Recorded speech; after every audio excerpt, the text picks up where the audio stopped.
एक बड़ी पुरानी कहावत है, कहते हैं आप तो मियाँ हफ्ता हजारी और घर में रोए कर्मों की मारी। अचानक से इजराइल को धमकाया है पाकिस्तान ने। सुनो, हम कतर नहीं हैं, जमकर धुनाई करेंगे तुम्हारी। बिल्कुल सही सुना आपने, पाकिस्तान ने धमकाया है इजराइल को। अब हुआ क्या ऐसा अचानक से पाकिस्तान? कल तो पाकिस्तान के गुणगान कर रहे थे डोनाल्ड ट्रंप और अभी कुछ और होने लगा है। जियोपॉलिटिक्स में बहुत कुछ चल रहा है, हमेशा की तरह वर्ल्ड मिरर के इस एपिसोड में जानने को मिलेगा बहुत कुछ, इसलिए वीडियो को अंत तक जरूर देखें। कल ये पता चला कि डोनाल्ड ट्रंप को गिफ्ट मिला। इससे पहले उन्होंने एक वीडियो में कहा था कि मुझे एक गिफ्ट मिला है, बहुत बढ़िया गिफ्ट है, लेकिन मैं उस गिफ्ट के बारे में ज्यादा नहीं बता सकता हूँ, लेकिन ये बता सकता हूँ कि वो तेल के बारे में है। इतना कहा था उन्होंने, जो डोनाल्ड ट्रंप का स्टाइल है। तो उस समय लगता है कुछ होगा, लेकिन उसके बाद डोनाल्ड ट्रंप ने अचानक से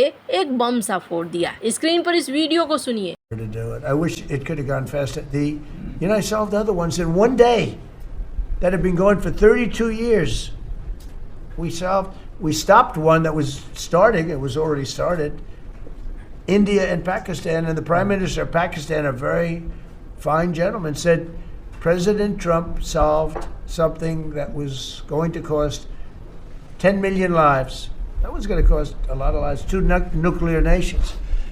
And those were complicated, but we got them done quickly. This one is, it's a shame. सबसे पहले तो शहबाज शरीफ की तारीफ करते हैं वो कि बड़ा अच्छा बंदा है, एकदम कूल बंदा है। इसने मुझे कहा था कि मैंने लाखों लोगों के जान बचा लिए। अब उसके बाद ये क्या कहते हैं इस दूसरी वीडियो में सुनिए।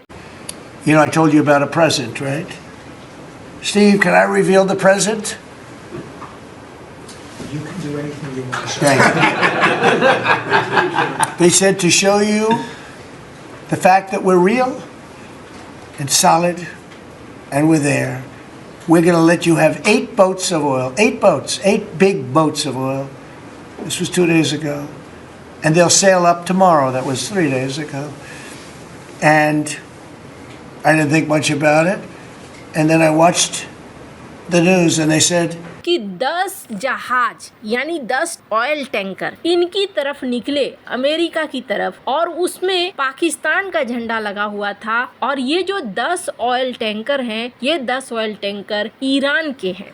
अब इनका क्या मतलब है? ईरान ने क्या 10 ऑयल टैंकर गिफ्ट किया ट्रंप को, या क्या सीन है? अचानक से क्या सीन चल रहा है? आपको याद होगा शहबाज शरीफ आते हैं सामने, एक ट्वीट करते हैं और ट्वीट में कहते हैं कि मैं चाहता हूं कि सुलह हो जाए और मैं बीच में मध्यस्थ की भूमिका निभाने को तैयार हूं, चलो जी सुलह करते हैं। अब इसको रीट्वीट करते हैं डोनाल्ड ट्रंप और उसके बाद डोनाल्ड ट्रंप कहते हैं कि 10 जहाज आए। अब ये जो 10 जहाज आए, कहा गया कि ये ईरान की तरफ से गिफ्ट है और इस पर पाकिस्तान का झंडा लगा हुआ है। पाकिस्तान ये बताना चाह रहा है कि आप ईरान में जिससे बात कर रहे हो वो सचमुच में ठीक है, क्योंकि लीडरशिप हटती जा रही है, मरती जा रही है, खत्म होते जा रहे हैं, एक लेवल दूसरा लेवल आता है। तो लोगों को पता नहीं है कि जिससे बात कर रहे हैं डोनाल्ड ट्रंप, क्या वो वहाँ पर मायने भी करता है या नहीं करता है। चूंकि ईरान ने ऐसा मॉडल अपनाया है जिसको लेकर अब MI6 के पूर्व अधिकारी भी कहते हैं कि देखिए, मेरा कोई ईरान के साथ बहुत बढ़िया संबंध नहीं है और हम हिमायती नहीं है,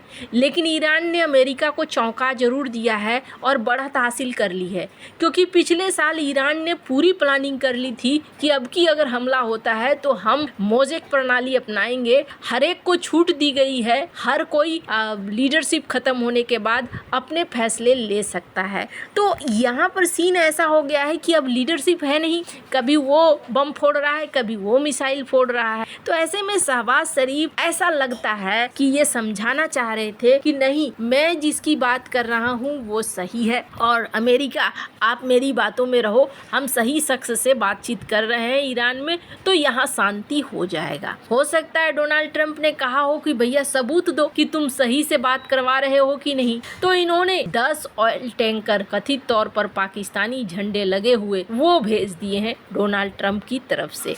अब ये डोनाल्ड ट्रंप की कहानी से ऐसा ही प्रतीत होता है। अब सच क्या है, बहुत सारे लोग ये कह रहे हैं, कुछ आर्टिकल भी देख सकते हैं, रॉयटर खुद भी कह रहा है इजराइल मारना चाहता था ईरान के फॉरेन मिनिस्टर को और उनके स्पीकर को, लेकिन पाकिस्तान ने रिक्वेस्ट किया और पाकिस्तान ने कहा कि नहीं, इन दोनों को मत मारो, क्योंकि इन दोनों को मारोगे तो लीडरशिप ही खत्म हो जाएगी, और जब लीडरशिप खत्म हो जाएगी तो फिर हम बातचीत किससे करेंगे। उसके बाद अगर किसी के हाथ में सत्ता आती है तो वो IRGC के कमांडर होंगे, और वो कमांडर बहुत कट्टर होंगे। ऐसे में IRGC के साथ हमारी लड़ाई फिर बढ़ती चली जाएगी, फिर यहाँ युद्ध ही होगा, शांति नहीं होगी। तो रॉयटर का ये कहना है कि पाकिस्तान के रिक्वेस्ट पर इजराइल ने फिर लिस्ट से हटा दिया इनके खलीफाफ जो स्पीकर हैं और FM अरागची को। पर अब यही पाकिस्तान बुरी तरीके से बौखलाया है